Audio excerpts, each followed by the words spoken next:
Welcome to the intersection of technology, cybersecurity, and society. Welcome to ITSP Magazine. Knowledge is power, now more than ever.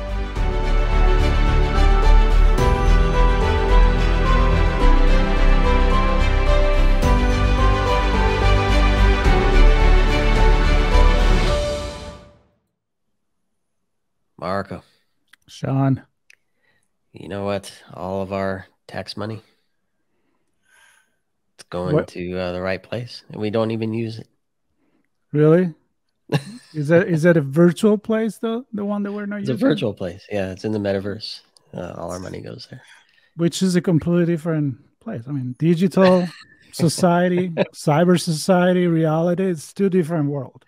They don't interconnect at all. Exactly. And that's kind of like the public domain and the private domain. Never shall the two meet, right? Policies are written without citizens in mind all the time. And I don't understanding of how things work a lot of times. Now we're playing a little bit of fun here, but this is an important topic because cyber threats. Obviously, this is Sean Martin. I'm joined by Marco Ciappelli as a guest today, and we have Hunter LaCroix on with us. Hunter, it's good to have you on. Nice to be on. Thank you for inviting me. We're on Redefining CyberSecurity. We're all about operationalizing technology in a way to protect the business and government entities as well, which includes state and local and federal agencies.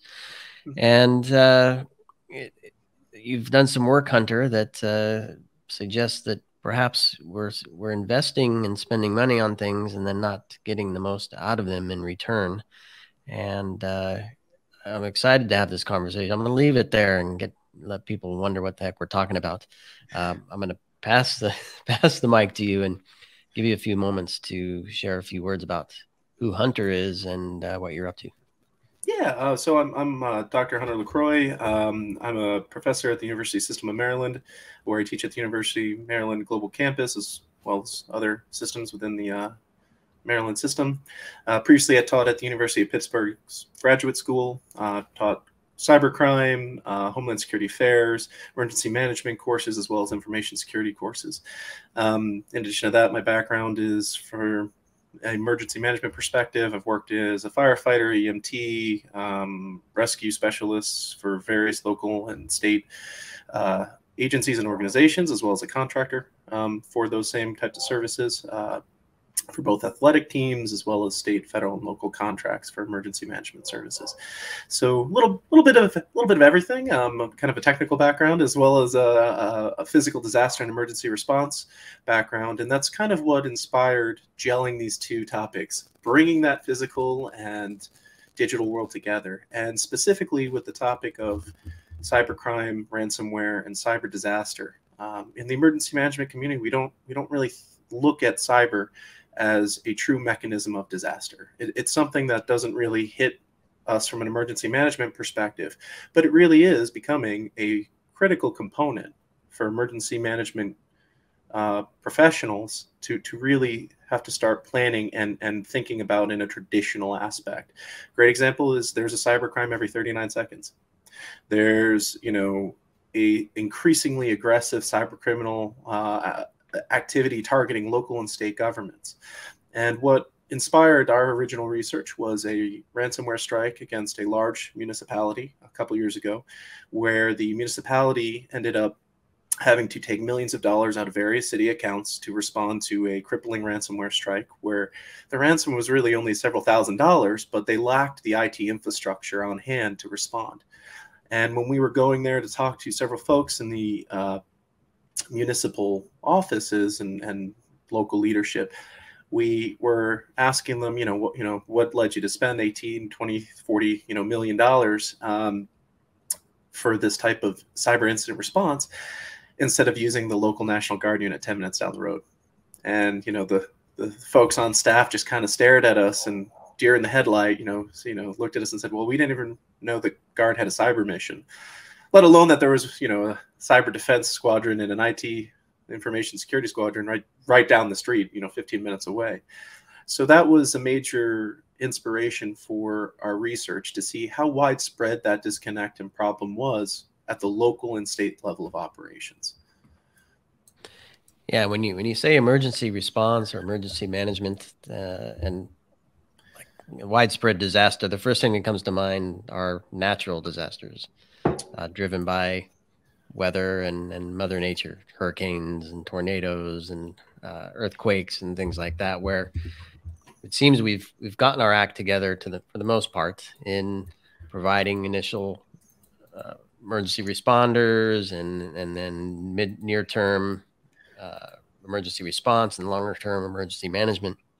Are you saying that, and National Guard is part of all of those things, right? At some point. So you're saying that the cyber realm already has this in place with the National Guard?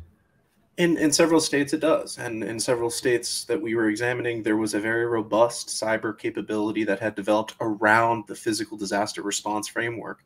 In several places we asked folks, what happens when there's a flood? They said, we call the local sheriff's office, we call FEMA, and we call the Guard. We need sandbags. Okay, what happens when there's a fire? Oh, well, we call, the fire department, we call the Forest Service, and we call the Guard. Okay, well, what happens if there's a crippling ransomware strike that takes out, your city's network? The FBI calls you. Yeah. You unplug the computer. That's what you do. Yeah, exactly. You unplug the computer and that's it. You just don't have a computer anymore. Well, no, actually the standard, a lot of folks said, we'll just call the FBI. But when we started talking to folks, previous federal agents within the FBI's, criminal investigation services, cyber investigation services, they're not really staffed to respond to a widespread municipal cyber attack like we've seen. They're really for post-incident investigation support. They're there for forensics and for imaging computers to help identify a culprit and attribute it, but they're not really there to stem the bleeding. That's that first scale of emergency response you were mentioning. If the fire is still raging in the city, the buildings are going to burn down. It doesn't really matter how we rebuild afterwards. We got to put the fire out first. It's threat mitigation at its source. And, when we started asking folks, why wouldn't you call the Guard? A lot of them immediately in the emergency management community said, I never really thought of cyber disaster the same way as a psychological, connection. And so that's actually what we were really examining. And we ended up surveying hundreds of National Guard officers, law enforcement, emergency management community folks, local, state government officials. And there was an overall distinct difference in how cyber incidents were viewed than physical disasters, as well as the Guard's role in them. We asked folks, 1,200 respondents across those various organizations, is the Guard a trusted partner in physical disaster response? 94%, yes, very strong. 100, oh yeah, of course. When we asked, what's the Guard's role in a cyber incident response? Do they have a role? The answers dropped dramatically to 50% saying, well, I don't know. So Hunter, let me ask you this, and then of course I'm here to ask more of a, maybe sociological question, psychological, about this integration between the virtual digital world and the real society, real with quotes for the people on the podcast. I'm doing the hair quote. But my first question here is, whose fault is this? Is it the company? And apart from my fault, of course, I haven't done enough about it. Absolutely. But is it being provided the information to the company that actually the National Guard does this? Because I got to be honest, apart from certain local example that we were talking about, like here in LA, there is an headquarters for support small businesses and so forth, in an overall control of cybersecurity response. I didn't know that the National Guard had that role. Guilty. So it's a little bit of everything. In the emergency management training curriculums, when we started talking to the hundreds of emergency management personnel at local, state, and federal levels, all the way up to very senior folks down to very, very frontline responders, it's not in any training curriculum really emphasized as a mechanism of disaster. Because, there's a disconnect. I'll just unplug my computer. It's not going to harm anybody. But a great example of that is we started asking folks, what happens? A great example, a year ago, a ransomware strike hit a hospital where an infant died because it affected their Wi-Fi connected breathing equipment. Or in Germany, an individual died because he had to be rerouted from a cardiac center where he was supposed to be delivered as a patient to a separate one because they were in the midst of a ransomware strike. In effect, the cyber disaster was a cascading effect. It ended up killing those people because they couldn't intake those patients. So it's a little bit of a lack of understanding and awareness of the Guard's role. That was something we did survey and ask, and the predominant answer was, I don't know their capabilities. Lack of training, of implementing that mentality within our folks, a lack of sociological background. A great theorist, Matt Dribick, does a great work called Sociology of Disaster, and it's fantastic. It's a great piece of work. He talks about technical disasters in that, but he doesn't talk about it from a cyber perspective. He talks about it from, a physical technical disaster angle. If a levee breaks, it's because there was stress and it floods, a city. Not what happens if a cyber attack freezes the mechanisms that allow us to channel water from point A to point B, and that overflows the water. They're not talked about in the same vein. So it's more of a sociological framework gap. There was a practitioner gap. And then there's also a true real-world policy legal gap.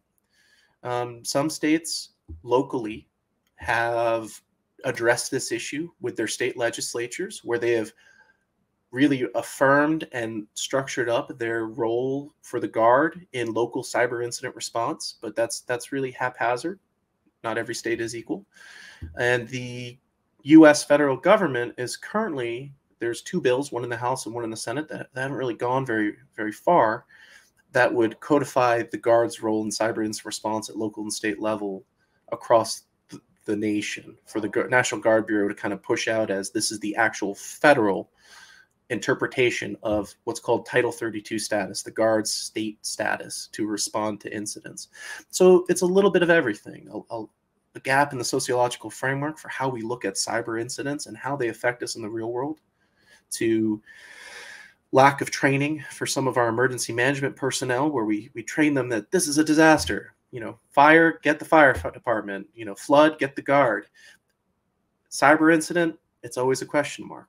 And when we did ask folks, great example, we asked folks, does cyber have the capacity to disrupt life in our daily functions like a disaster? 97% said yes, out of 1,100 personnel. When we asked them, does it have the same ability to threaten life potentially? It was still pretty high, about 90%. And when we asked folks, is there a reason why cyber isn't planned as aggressively? Is it because nobody dies, nobody cares? Still about 66% said yes. So it's several avenues that kind of come together that kind of prevent a holistic look at it. And that was what the initial point of the research we were conducting was, to try to open up, is from a sociological perspective, from an emergency management perspective, as well as from a sociological framework perspective and a policy perspective. Now, Morning, I don't know if you have insight into this, Hunter, but kind of the organization of the organization, if you will. So you talk about a gap in staffing and skills, but some places like California having a program ready to roll. Was that defined clearly by the state, right? So that's a state level Guard program. I'm just wondering, is it then missing at the federal level? And so it's kind of funded by the federal, and then the states are left to do what they feel is important. Ooh, that's one of the fire in California might be more important than in I don't know, Alaska. I don't know. It's probably fires in Alaska too. Actually, Sean, that's a great point. That's actually one of the most contentious issues in any disaster response. It's not responding; it's who's going to pay for the response. How are we going to fund it? And when we originally started asking folks these questions, that was a major concern. There's two types of statuses for the National Guard. They are both a local and a federal asset. When they are under the federal jurisdiction of the United States, Department of the Army, Department of the Air Force, President of the United States, they're under what's called Title 10 authorities, which is federally, directed. They are federalized as federal troops as part of their bigger branches. When they are under local control for the state governor and state emergency management organization or the local governments, they're under what's called Title 32, state activated duty status. And with those statuses comes funding. And that also goes back to how we define an emergency and a disaster. When you have a federal declaration of a disaster zone, there's a major flood in Ellicott City, Maryland, there's a major fire out in California, it allows additional infusions of funds for emergency response, $5–10 million, with a much more streamlined approval process from the President of the United States to the governor to those local and state emergency response agencies. We don't have a very good definition of that process for a wide-scale cyber incident. When there is a cyber attack threatening the national security of the United States, there is a very well-defined role for the federal government cybersecurity agencies, the Department of Defense, CISA, the Cybersecurity Information Security Agency, the Federal Bureau of Investigation, the NSA, the Cyber Command. These are very well-defined organizations with very, very clearly defined roles for national security.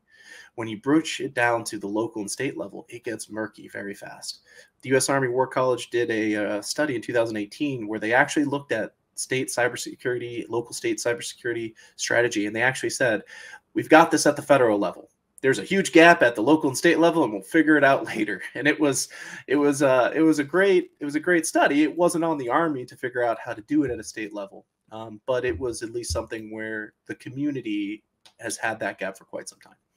And states have had to kind of step in, lacking national legislation clarifying their role. When we started talking to folks in different states, there were drastically different opinions on the legal interpretation of what their guard units could or could not do. Some were way better than others. A great example would be Ohio. Ohio has both codified their National Guard's role in local and state cyber response with their Title 32 status. They've also got a cybersecurity volunteer reserve to go out with these National Guard units, kind of like volunteer firefighters going with, the career guys out to these cyber incidents at local and state levels. They're called the Ohio Volunteer Cyber Reserve, I think off the top of my head, or Ohio Cyber Force. And, very, very proactive. One of the state adjunct generals, General Mark Bateman, was very instrumental in pushing that, as well as, the University of Cincinnati has a very robust cybersecurity program with a lot of professionals, deep experience. And then California, another great example. They have 40 National Guardsmen on state activated duty, meaning their deployment is to their Guard Cybersecurity Watch Center in California, and they're on orders there as a full-time National Guard person as their day job for 9 to 5, 24/7 for the duration of their deployment. Specifically for response, not for monitoring. They're not us. Do they do monitoring as well? Well, monitoring as well. You have to find.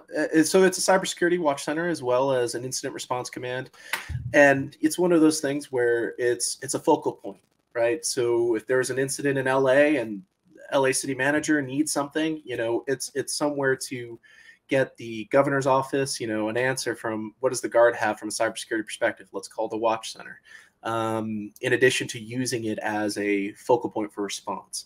A lot of states use their joint state headquarters, the headquarters of the National Guard, to kind of quarterback a cyber incident response. A great example we saw of that was the state of Texas and Louisiana as well. In 2019, they had statewide cyber ransomware strikes. Texas was a great example. They actually sent out teams from their joint state headquarters all over the state to respond to the cyber ransomware strikes. And they were able to mitigate that incident in about a week and a half with their Guard units going out and assisting local entities. So it's a very key thing in cyber, in the Guard cyber especially. Not every Guard unit is created equal. Not every state is created equal. And that's a problem. There is kind of a have and have nots. And that's something where we also wanted to emphasize that, with awareness will come additional resource and training, and also additional conversations of how we spread out that coverage. And so one thing that I'm thinking about is it isn't, you can kind of clarify this for me, but what I would think is it isn't just we're under attack, let's call the guard. I presume you have to be prepared and ready to have the guard assist in the response, right? So perhaps some relationship beforehand, at least a plan internally to say, here's how, if it reaches this point, we're going to call the guard. Do you have any insight into that point? Absolutely. Actually, that's a great point. Every network is different and it's configured differently. It's like going into somebody's neighborhood or somebody's house. It's going to look different every time. Having local knowledge is incredibly important, and also building pre-existing relationships is incredibly important. The Maryland National Guard has a very forward-leaning set of officers who go out, and it's their SICR team, their critical infrastructure and knowledge resource team. They go out to, the local water company, and they put a National Guard body in front of you as the manager of the local water utility, saying, I am Colonel so-and-so, I am Major so-and-so. This is me. If you have a problem, you call me, we'll work our way through, and we'll get you through the state process to get resources or get help out there. As with every other part of emergency management and information security, and even just private and public sector relations, it's all about building those public-private partnerships before the incident, getting as far to the left as possible. But you have to know that they exist to call them, or at least know when they show up that they're there to talk about that. We did ask several folks, including in our survey, do you trust the guard to be a lead role in cyber incident response? And it was interesting. Most of the participants, majority, wanted the guard to be a leader in local and state cyber incident response, including the private sector personnel we surveyed. That was really surprising. When we asked cybersecurity professionals in the private sector, the couple hundred we got, do you think the private sector or the guard should have more of a lead role? Not the lead role, but more of a lead role. Most of them actually said the guard.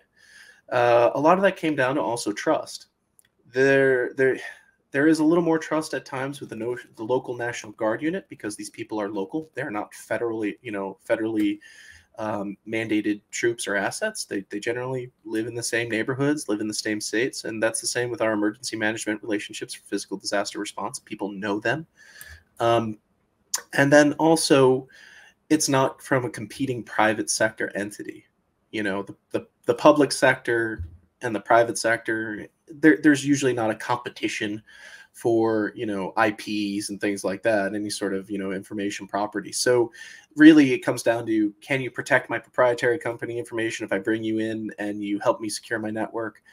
Can you guarantee that if I give you any sensitive but unclassified information to protect your network, you're not going to blast it on your Facebook page because we don't want it? That's where really that relationship comes in, and it's a huge cornerstone of any emergency response, but especially here in the technical realm. And that was a big area of growth for a lot of our participants. So I'm going to stick with the the public-private relationship and Sure. and these cyber boots that the guard wear. Mm-hmm. How far can they take steps in? Because what I'm picturing is a municipality that perhaps runs a lot of their systems in a data center that's in a private sector place. How far in can a guard go to help resolve a situation? So that's a great question. And that goes all the way back to the legal and authority structure we were talking about. What does their state activated duty Title 32 status, when they are working for the governor and working for the state of Wyoming, the state of California, say they can do? And how does that state interpret their guard's role, and how have they codified that in their legal structure? So a large majority of the additional guard personnel we spoke to were JAG officers, Judge Advocate General officers, military lawyers. And one of the primary questions, we asked folks was, do you believe that the guard has the legal authority to do this? Again, predominantly, most folks agreed. They said, yeah. It just came down to, they just didn't know exactly where. Where can I send that guard officer to go sit there and put hands on keyboard? In some states, they can't. They haven't gotten that level of granularity where Hunter, Sean and Marco, the guard team that shows up to assist with this crippling ransomware strike, can go in and help both find the bug, find the malware in the network, mitigate it, isolate it, and then, send in the IT squadron to help for, re-image all the computers and fix everything, and everybody has a great day. There's different levels of interpretation that national legislation would absolutely help, because right now it's pushing it through 50 state legislatures with different levels of enthusiasm.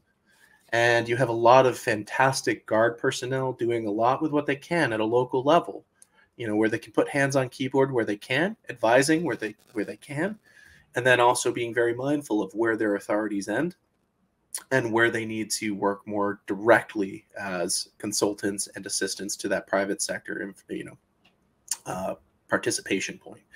So that's really where I think that national legislation would make a major difference in saying, this is what Title 32 means. This is what you can do with the Guard as a state-activated entity.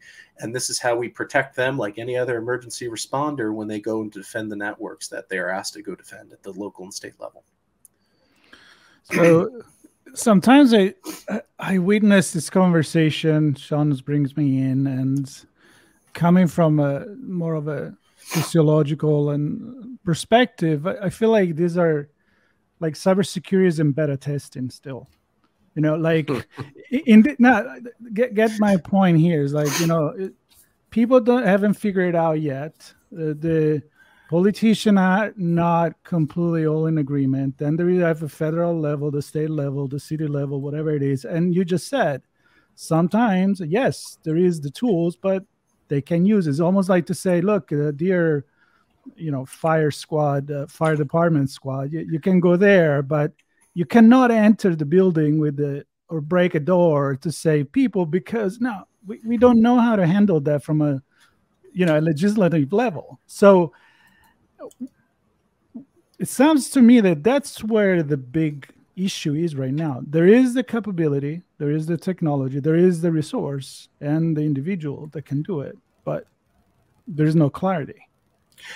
That's a big part of it. A lot of it also comes down to, we're still trying to grasp, how does cyber affect the real world? I think it became more prevalent with the Colonial Pipeline ransomware strike, when half the Eastern Seaboard couldn't get their gas for 2-3 weeks. Right. That all of a sudden, my mom, my grandma, my sister, my brother, everybody had a sudden awareness of how cyber strikes can actually affect their real lives. And we're still coming to terms with that, both from the emergency management community, but also the wider public. Just general awareness. I grew up in Florida. Everybody could tell you hurricanes were a natural part of life. It was embedded in our psychology. There are Floridians who would look at a type 3 or, hurricane and be like, am I really going to worry until it's a 4 or 5? And like, maybe a 5, I'll put up some shutters, and, a 4, I'll just ride out the storm and call it a day. There is a sort of understanding of traditional disasters and where their place sits in our psyche of, this is a problem now, or this is an emergency. We have not even begun to touch that from a cyber perspective. And as our world becomes more interconnected from physical to network infrastructure, it is going to start having major effects. A great example, there are third-party hacktivist groups that, for proof of concept, have hacked vehicles, shut them off mid-driving. There are folks who can do things like manipulate Wi-Fi-enabled hospital equipment. Great example was the child who was killed because of the interference with the PICU NICU Wi-Fi enabled equipment in their hospital. Not directly, but indirectly. Patient care makes a difference. I was a provider for a decade, and that 1 hour when you're having an emergency with that patient to stabilize them, that makes a difference every minute. So if you're sitting there for 45 minutes trying to regain network connectivity to get that patient into the critical care they need, it starts really affecting physical world very quickly. And I think it's drawing that connection, which is, a big part of our study, is we need to start looking at cyber incidents, not just as disasters from the most simplest terms of, we'll just fix it, because there's still a very nuanced technical aspect to them, but disasters nonetheless. Well, look, I'm going to add to that, because with the pandemic, for example, I mean, we have seen how the the infrastructure of the internet, the global economy, and it's all connected, right? But we're still kind of drawing the line. And you mentioned this a few times in this conversation, where like the moment that it goes from a technical digital computer issue it bleeds into reality, there is still too much, in my opinion, and all the conversation I have of redefining society, of a line, between reality, real society, and cyber society. And the point is, it's blurry. It's not there anymore. And so here's a question for you. You mentioned that many times the National Guard are people in your neighborhood. They're ready to go. They live there. So I'm wondering, in the preventive aspect of this, how much could they actually help to go into schools, go to library, go to the business? So to help doing some sort of a public service announcement to educate the public, and also say, as I mentioned at the beginning, we're here to help. If things actually happen, you can call us. So it's kind of like a double service that they would do, education and awareness at the same time. I mean, that's a great point. There's actually something that was brought up numerous times over the hundreds of participants. They said, if I had known this, exactly, I would have had a much deeper conversation. Actually, in Orange County, we had a participant say, I've worked in the Orange County Emergency Management Agency for 5 years. I never even knew the Guard had a full-time active cybersecurity watch center until you told me. And then I looked it up, and lo and behold, I started talking to him. I think, it is a combination of awareness and outreach. And part of it is on the Guard to better articulate their cybersecurity role. I mean, the Guard, like the larger military, still is facing a recruitment crisis. They still need to hit their goals, and it's getting harder and harder to define, what we need from the technical workforce, both within the private sector, the public sector, the active duty military, and the National Guard and these reserve forces. But better awareness, increases both recruitment drives, collaboration opportunities, training opportunities, and networking opportunities. There were several people, both from InfoGuard and different networking events. When we were chatting with them, they actually reached out to the state contacts in the Guard units we had chatted to and formed that connection and invited them to start participating in their exercises. It's a matter of both getting our folks out into the field so people can see proof of concept. Can you actually help me? And then awareness so they can start implementing them into their plans. A great example of that was in Louisiana. They had a ransomware strike on a Friday. The Guard was called out. Over the weekend, schools were reinstated their networks by Monday. Much to probably everybody who goes to those schools, jargon, like if I was a 13-year-old kid, I'd be like, no, the Guard. But, I think that's a very big part of the conversation. And I think, Mark, that's a great point. That's building a cyber mindset, for tomorrow, today. And it does come down to understanding that we do live in the beginning of the era of cyber disaster. And it's just a matter of time before there is such a major cataclysmic event at a state level, not federal, where it does affect a widespread group of folks. And I do want to clarify that, because I've had folks ask, well, we have all this great awareness at the federal level. Is this really necessary? Again, absolutely, it is necessary, because when you think somebody hacking the Pentagon, there are 7 agencies that are going to respond to that. Who helps Jackson County, Georgia? Who helps Howard County, Maryland? When we asked the local and state officials most affected by it and who would get the most benefit, almost every single one of the local and state personnel, said immediately municipalities. Folks who lack the firepower, the IT departments are still paying, 75% of their operating budget for ransomware strikes that they can't afford. One county got hit twice within a 6-month period by the same actor, and they paid almost their entirety of their operating budget because they lacked cyber insurance. They lacked these resources that the federal government and state government have. Well, I wanted to think, and I don't know, I know we're coming up on the end, close to the end of time here. I was just wondering, there must be so much knowledge as these guardsmen interact with these municipalities and and help them respond and resolve these issues, the amount of knowledge that they're gaining is tremendous, right? Here's how the actors work. Here's how they laterally move. Here's the information they're gathering. Here's how they exfiltrate it. Here's how the ransomware is conducted. And yes, there is a key. There isn't a key. Should pay. Shouldn't. Just tons of stuff there that's tribal knowledge now. Is that, and this may be forward thinking, but is that something that the Guard is looking at as well to kind of help, to kind of maybe back to Marco's point a little bit, reinforce the preventive measures based on what they're learning in the response part of it? So that is an area of growth for both the Guard, public, and private sector, because most private entities are wary about proprietary information going out there, as well as proprietary vulnerabilities. That goes back to the establishment of trust in those networks. You know, have my people help you. You represent a private sector entity that has, you know, a critical infrastructure mission. We have a national security, local and state level interest in getting that information out there. They've been doing that through local and state intelligence fusion cells. A lot of them have been, you know, based off of the counterterrorism in intelligence fusion cells from the global war on terror, you know, homeland security push post 9/11, where the structures have just been repurposed a little bit for some of the more forward-leaning states.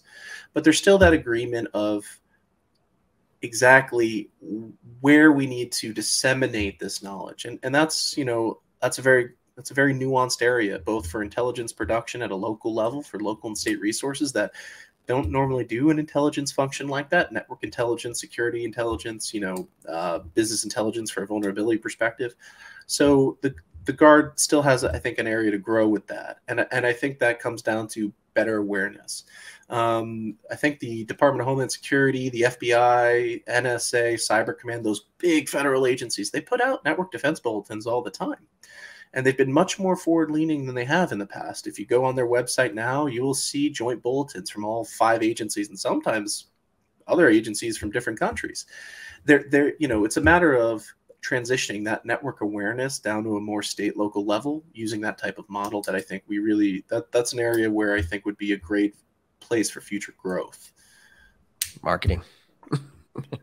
Oh man, I was gonna go marketing there. and awareness. It's all, hey, if people know your product exists, they can buy it. You know, if they don't know it exists, they can't buy it. Well, yeah, that's how it started. I mean, we started this conversation. So, you know, if you don't know, that's exactly marketing and branding. If you don't know this product exists, it doesn't exist. I don't care how good it is if I don't know it's there, right? But the other thing that I think is talking about marketing and branding. I mean, Sean heard me say this a lot of time, but there's also kind of like a lack of real good branding from an info security perspective, because I'm thinking like, well, we go back to, I'm not talking about marketing campaign in terms of TV, although a public service announcement would be cool, but I'm still thinking about the National Guard going to the school, right? Like the fire department goes and say, you know, if something happened, this is what we're going to do. And then the kid looks at the fire, you know, the fire department people are like, wow, I want to be like that when I grow up. You know, cybersecurity is cool. I don't know how many times I've said this, but we don't act like it, right? I mean, it should be something that a career of a kid say, wow, these guys are making a difference out there. So it could be something that resolve also, I don't know, the gap in the industry that we talk a lot about. And I think that's a great point. I mean, there is, even just at awareness level, you know, we had to explain to some local state task force, you know, this is your Guard POC, and it's a matter of awareness. Seeing, you know, the fact that the Guard has a cyber unit, if you're going to a STEM, you know, coding class in a high school, is a great way to drive up that awareness for local STEM talent. I mean, it's another reason why you see such disparities in some Guard units, because locally they've got the talent. And once they know that the mission's there, that they'll get it. I mean, Silicon Valley is a big portion. That's why the California Guard is such a robust cyber presence with technical talent ready to go. On the East Coast, you know, us in the Maryland, Virginia, DC corridor, you know, pick a tech company, a telco, they're here. And they're not just here in the boardrooms in the private sector and the public sector spaces.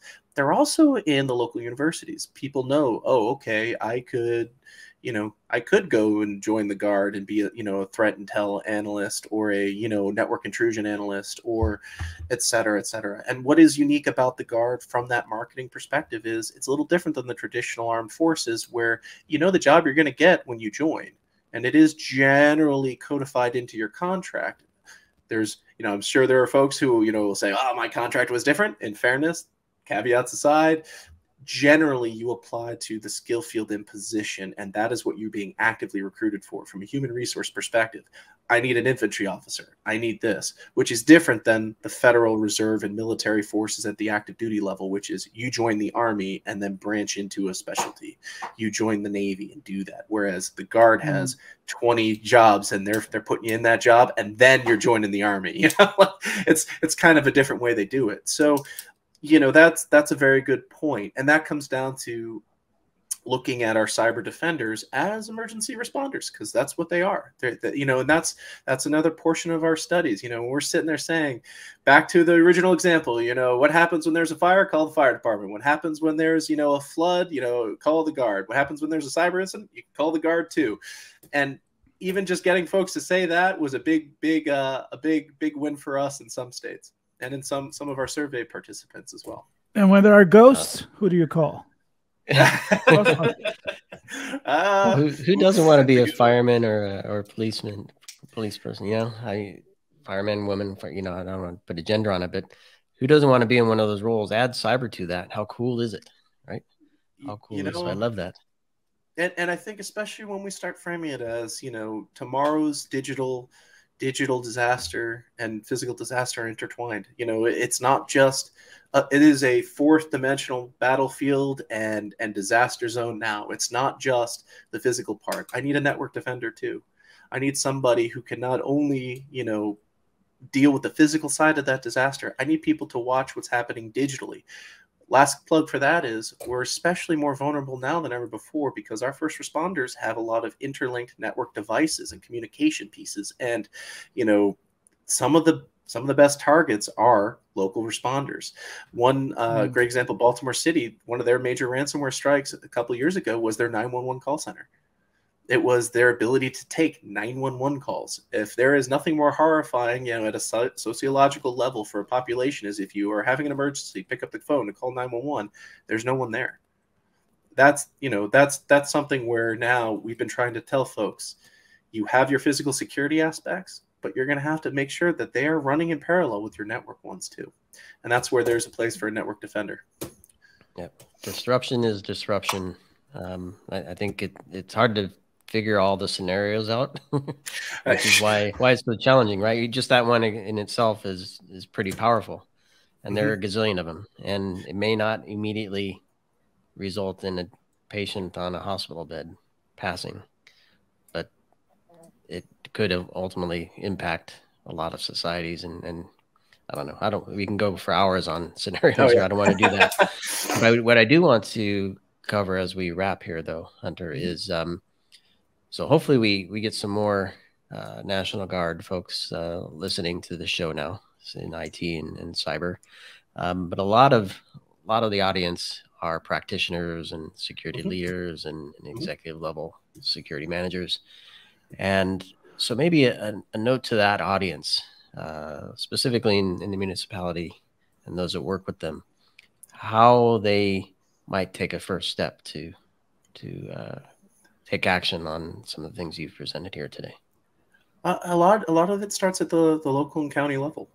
Usually, like any other disaster response, the request for assistance goes up from the lowest level. Local, municipal, and county level government emergency management agencies are a great place to start. If nothing else, they have contacts within their local state IT agencies as well as their Guard units. One particular example of that is we had a local private public sector folks reach out to us saying, who do I even contact? And we set them up with their local state emergency management agency at the county level and explained, this is the process. So just having a network to start, I would look at your local emergency management agency. Nothing else as well. Local guard makes a difference too. Most of these units have geographically based personnel, as well as a guard office. National Guard Bureau generally has state adjunct general's offices within every single state government. There are generally POCs there as well to reach out to. But usually we recommend the local, state, emergency, county level to start. If they don't have the personnel integrated there, then we usually recommend reaching out to the Guard. Maryland is a great example. I'm going to keep using them because they were pretty proactive when we were doing some of our initial survey work. They have that SICR team of 6 or 7 people, and they are the point of contact for, the water industry, the local power industry. If you are an executive that's running, a utility company, knowing that I've got at least somebody I can call when we think we're having a problem, goes back to that reassurance of you pick up the phone and you can dial 911. Someone's going to be on the other end that versus no one. There's no, one of the most powerful things in a disaster is the feeling of being alone or not knowing who to talk to. So if nothing else, building those networks and connections now, I think, is the most important. And those are usually where we recommend folks start. Perfect. Well, I'm super glad you brought this to our attention, and I'm grateful we're able to have this conversation with you to bring it to more folks, and hopefully raise that awareness, and help people understand that this service is there if they need it. And Marco, it's great to have you on with me as well, kind of bringing. Well, thanks you for having me. I learned a lot of things today. There you go. Well, thank you guys very much for the invitation. Yes. No, it's good stuff. And Hunter, perhaps you'll send a few links over that we can include in the show notes. I don't know if there's specific Cyber Guard links or maybe your study, if that's available for people to read. It should be available very shortly. I am waiting on the final publication now, but it will be actually openly available. We didn't put it behind any paywall or anything. We threw it out on the open internet. Once the copyright piece is done, St. John's University is working on the last parts of the publishing now, but it will be available to anybody to see it if they want to read it. Perfect. Good stuff. We'll keep up the good work, and pleasure meeting you, pleasure chatting with you. And thanks everybody for listening to this episode of Redefining Cybersecurity here on ITSPmagazine. We hope you enjoyed this conversation. If you learned something new and this story made you think, then share ITSPmagazine with your friends, family, and colleagues. If you represent a company and wish to associate your brand with our conversations, sponsor one or more of our columns. We hope you will come back for more stories and follow us on our journey. You can always find us at the intersection of technology, cybersecurity, and society.